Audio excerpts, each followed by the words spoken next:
In the shadow of ancient seas where Europe kisses Asia, a city rises from the mists of time, Constantinople. Byzantium, Istanbul, a metropolis forged in prophecy, baptized in blood and reborn through the ages. Imagine towering walls that defied empires, domes that pierced the heavens, and streets echoing with the whispers of emperors and sultans. This is no ordinary tale, it's the epic saga of a city that shaped the world, a beacon of destiny that stood for over a millennium. But how did a humble fishing village become the heart of civilizations? Journey with me through the sands of time and uncover the secrets of Constantinople's evolution. Long before the grandeur of empires, this land was a whisper of potential. In the 7th century BC, Greek colonists from Megara set sail across the Aegean, guided by the Oracle of Delphi. The prophecy was cryptic, found a city opposite the blind.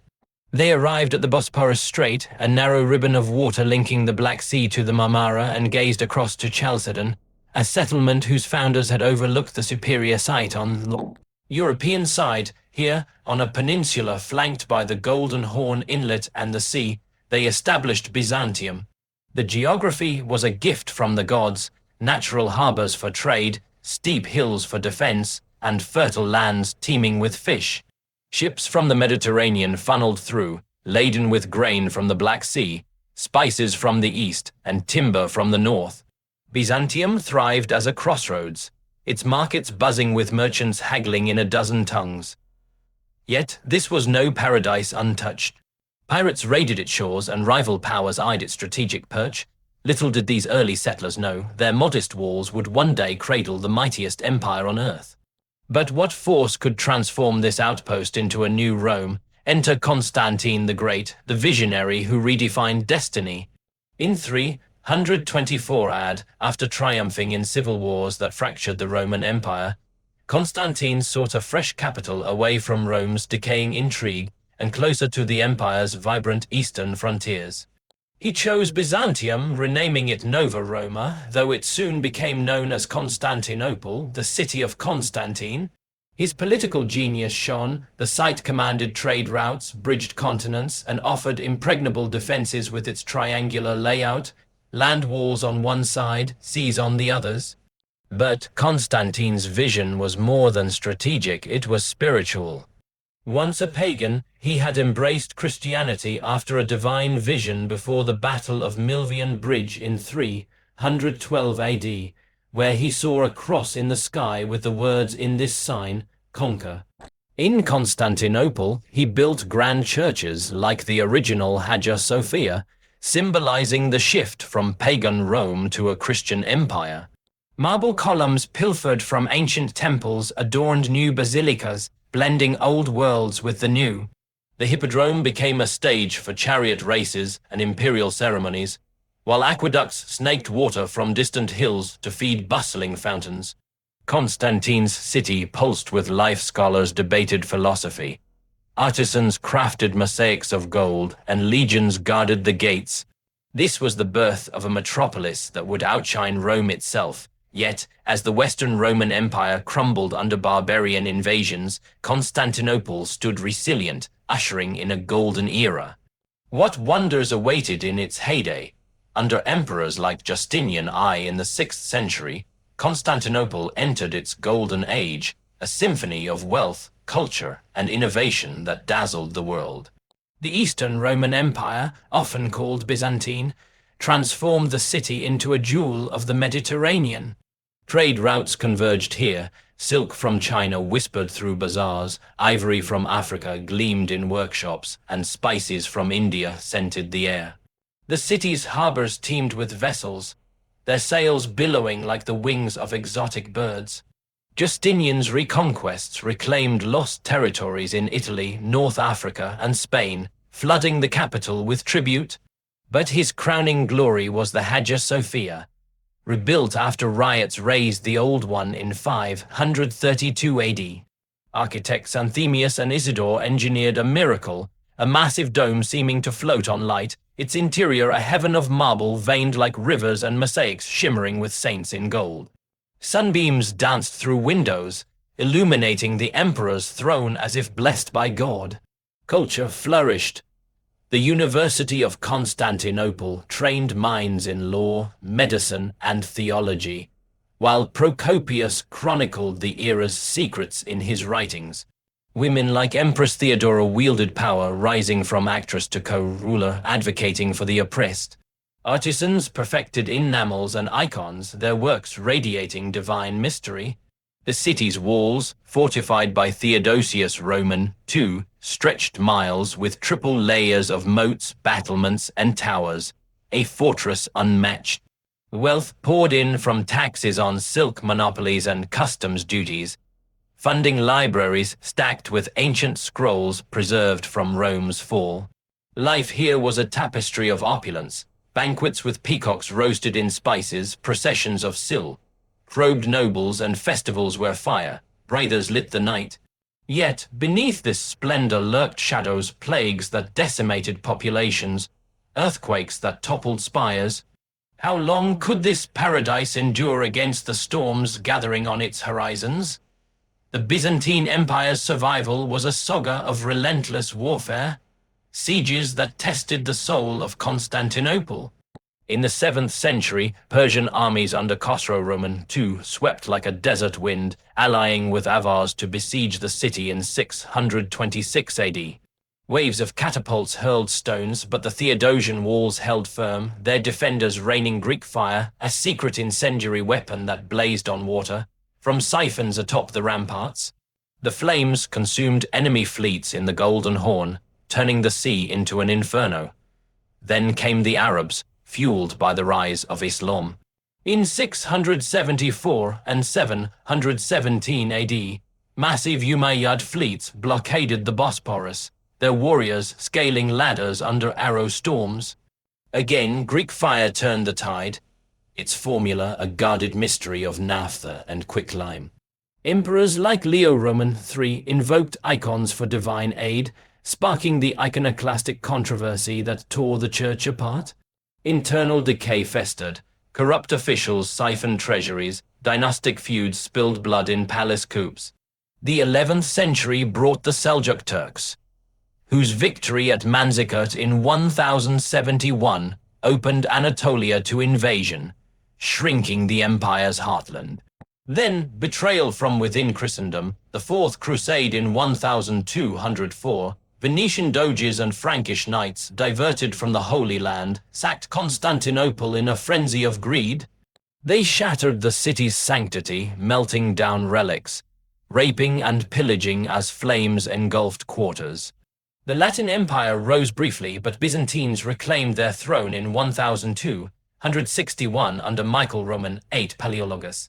Weakened, the empire limped on, a shadow of its former self, besieged by economic woes and shrinking borders. Through it all, Constantinople endured, its people resilient as the waves crashing against its sea walls. But as the 15th century dawned, a new conqueror eyed the prize. Could the city defy fate one last time? The year 1453 marked the cataclysmic fall, a thunderclap that echoed through history. Ottoman Sultan Mehmed II, just 21 years old, dreamed of fulfilling prophecies that foretold a Muslim ruler claiming the city. He amassed an army of 80,000, including elite janissaries, Christian boys converted and trained as warriors. Constantinople's defender, Emperor Constantine Roman XI Palaeologus, mustered only 7,000 men, their spirits bolstered by ancient walls and faith. Mehmed's ingenuity shone. He commissioned massive cannons from Hungarian engineer Urban, behemoths like the Basilica that fired 1,200-pound stones, cracking the Theodosian barriers after decades of invincibility. For 53 days the siege raged. Ottomans tunneled under walls, only to be met by Byzantine counter. Mines filled with explosives. Ships were dragged overland on greased logs to bypass the Golden Horn's chain boom, catching defenders off guard. Inside, citizens prayed in Hagia Sophia, their chants mingling with the boom of artillery. Constantine Roman XI fought on the front lines, his purple cloak stained with blood. On May 29, a small gate left ajar allowed Janissaries to pour in. Chaos erupted, streets slick with gore, families torn apart. The emperor vanished in the melee, legend saying he turned to marble, awaiting resurrection. Mehmed entered triumphantly, sparing much of the population but claiming the city as his own. He wept at the ruins, quoting Persian poetry on the transience of empires. The fall silenced the last vestige of Rome, redrawing maps and igniting the Renaissance as scholars fled west with ancient texts. Yet, from these ashes, a new chapter bloomed. What would rise in the wake of Byzantium's end? Mehmed II, dubbed the Conqueror, transformed Constantinople into Istanbul, blending conquest with continuity. He repopulated the city, inviting Greeks, Armenians, Jews, and Muslims to rebuild. Hagia Sophia became a mosque, its mosaics plastered over but preserved, minarets rising like sentinels. The Sultan erected the Topkapi Palace on the Acropolis, a labyrinth of courtyards and harems overlooking the Bosporus, where eunuchs guarded secrets and viziers plotted. Ottoman architecture fused Byzantine domes with Islamic arches, birthing masterpieces like the Suleymaniye Mosque under Suleiman the Magnificent in the 16th century. Trade revived, the Grand Bazaar sprawled with 4,000 shops, echoing with the clink of coins and the aroma of saffron. Cultural threads wove together. Greek Orthodox patriarchs retained authority, while Sufi dervishes whirled in mystical dances. The city became the Ottoman capital, its sultans ruling a vast empire from the Danube to the Nile. Yet change was profound. Churches converted to mosques, Latin influences faded, and Turkish became the lingua franca.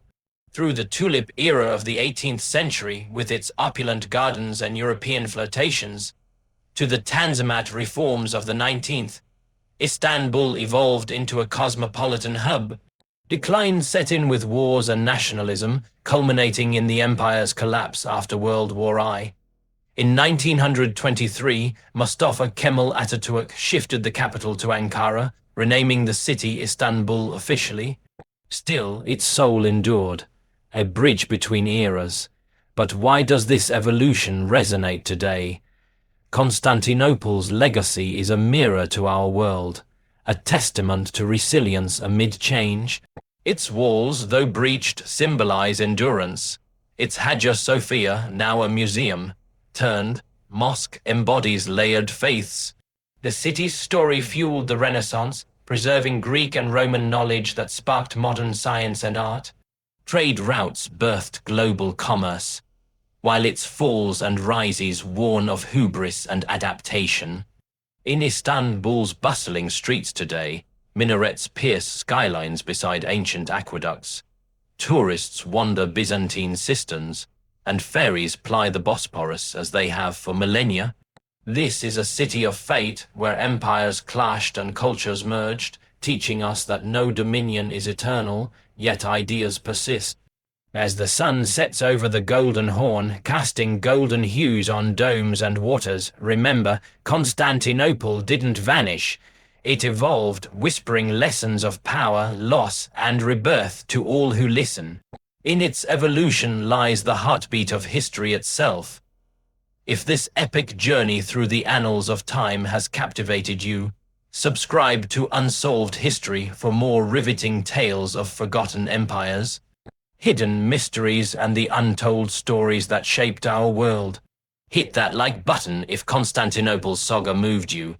Drop a comment with your favorite moment from its history and share this video with fellow history enthusiasts. Until our next adventure into the unknown, keep questioning, exploring, and unraveling the threads of the past. Thank you for watching.